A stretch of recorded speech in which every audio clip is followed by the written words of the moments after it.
वो है ट्रांसजेंडर। क्या है ट्रांसजेंडर, क्या रीजन है ट्रांसजेंडर होने के, वो आज हम डिस्कस करेंगे। So let's start. मान लीजिए बच्चों कि आपके पास क्या है, एक्स है। एक्स क्या है आपका, ओवा, ध्यान से समझिएगा। और हमारे पास एक स्पर्म आ रहा है जो है एक्स, और एक स्पर्म आ रहा है जो कि है वाई। डन। अब एक्स से अगर फ्यूज किया होगा तो क्या बनेगा, एक्स एक्स, और अगर वाई से ओवा फ्यूज किया तो क्या बनेगा, एक्स वाई। डन। अब अगर मान लीजिए कि मेल बन रहा है, ध्यान से समझिएगा, अगर मान लीजिए मेल बन रहा है तो इस मेल वाई क्रोमोसोम के ऊपर एक SRY जीन होता है। कौन सा जीन होता है, SRY जीन। इसको सॉरी जीन भी कहते हैं। इस सॉरी जीन की वजह से कहीं ना कहीं थोड़े समय के बाद टेस्टोस्टेरोन का सिक्रीशन होने लगता है, और टेस्टोस्टेरोन से मेल कैरेक्टर्स डेवलप होते हैं।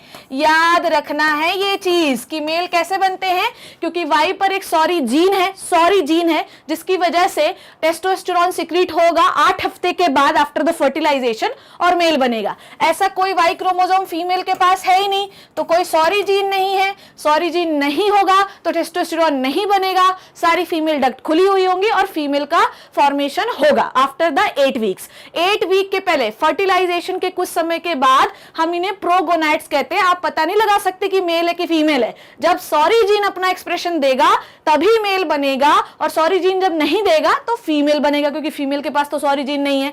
अब ध्यान से समझना, कभी कभी ऐसा होता है कि मान लीजिए सपोज दैट कि मेरे पास एक्स क्रोमोसोम है, ठीक है, सपोज दैट कि मेरे पास ये एक्स क्रोमोसोम है और ये मेरे पास है वाई क्रोमोसोम। डन।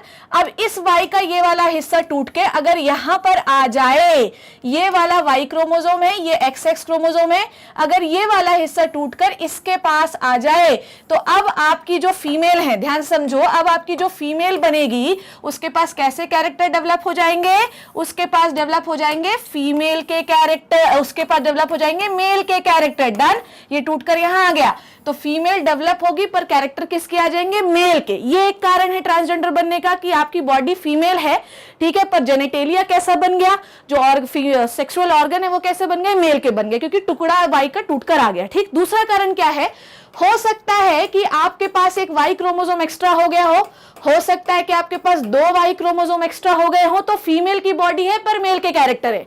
हो सकता है कि आप मेल बॉडी हो, ऐसा भी हो सकता है कि आप मेल बॉडी हो, ध्यान समझो, हो सकता है कि आप मेल बॉडी हो पर आपके पास एक एक्स्ट्रा क्रोमोसोम आ गया तो हो सकता है कि आप हो तो मेल बॉडी पर आप फीमेल के जेनिटेलिया शो करोगे। तीसरा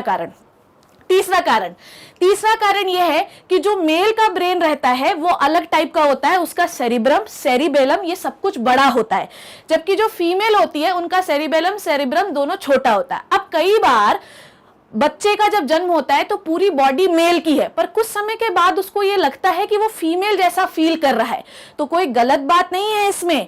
अगर आपकी पूरी बॉडी मेल की है पर अगर आप फीमेल जैसा फील कर रहे हैं, इसका मतलब ये है कि आपका जो ब्रेन है वो फीमेल वाला है पर बॉडी मेल वाली है। इसी तरीके से बॉडी फीमेल जैसी पैदा हुई पर ब्रेन कैसा बन गया है, मेल जैसा, तो आप फील कैसा करेंगे, मेल जैसा। तो यही होते हैं ट्रांसजेंडर। ये जरूरी नहीं है कि नॉर्मल बॉडी में दिखने वाले व्यक्ति की फीलिंग सेम उसी तरीके से हो जैसा उसको जेंडर असाइन किया गया है। जैसे सपोज दैट कोई व्यक्ति है, अगर वो फीमेल है पर अगर वो मेल जैसा फील करता है तो this is called as transgender. अगर कोई मेल है उसके में female genitalia, this is called as transgender. Reason क्या क्या हो सकते हैं वो मैंने आपको सारे बता दिए हैं, ठीक है। तो ये जरूरी नहीं है कि जैसी बॉडी हो, समझना बात को, ये जरूरी नहीं है कि जैसी बॉडी हो हर व्यक्ति हमेशा वैसा ही फील करे। अगर आप फीमेल हैं और फीमेल जैसा फील करते हैं तब तो आप फीमेल हैं, पर अगर आप फीमेल हैं और मेल जैसा फील करते हैं, it means you are a transgender. It means कि आपकी बॉडी तो आपको सेम क्रोमोसोम जैसी मिली पर आपका जो ब्रेन डेवलपमेंट हो गया है वो बिल्कुल मेल जैसा है, क्योंकि मेल का सेरिब्रम, हिप्पोकैम्पस लोब ये बड़े होते हैं, थिक होते हैं, जबकि फीमेल के छोटे होते हैं, ये ब्रेन के पार्ट होते हैं। तो फीमेल के क्या होते हैं बच्चों, वो छोटे होते हैं, जिसकी वजह से हमेशा अगर फीमेल का ब्रेन डेवलप हो गया मेल में तो वो फीमेल जैसा ही बिहेव करेगा। और दूसरी बात यह है कि इसमें कोई गलत गलत बात नहीं है, it just a genetic makeup, हम it just a response of hormones, it just a abnormality of the chromosome. वो आपके और मेरे जैसे ही इंसान हैं। ये मेरी और मैग्नेट ब्रेन्स की तरफ से पहल है कि उन्हें जिस प्रकार से पेपर्स में एक हमारे जैसा स्थान मिला है, वैसे ही समाज में हम सब के बीच में एक अच्छा स्थान मिलना चाहिए as a normal human being. मैं आपसे यही उम्मीद करती हूं और मैं जानती हूं कि अगर मैं ये आपको बता रही हूं तो आप जरूर इसे फॉलो करेंगे। तो आई होप कि आपने ये जो सीरीज है इसे एंजॉय किया होगा और मोरल ऑफ द स्टोरी समझी होगी। अगली मिनी सीरीज में हम क्या बात करेंगे वो आपके लिए सरप्राइज है। जो मैंने मोरल बताया है उसे प्लीज याद रखिएगा। So see you in the next mini series, तब तक के लिए बाय बाय।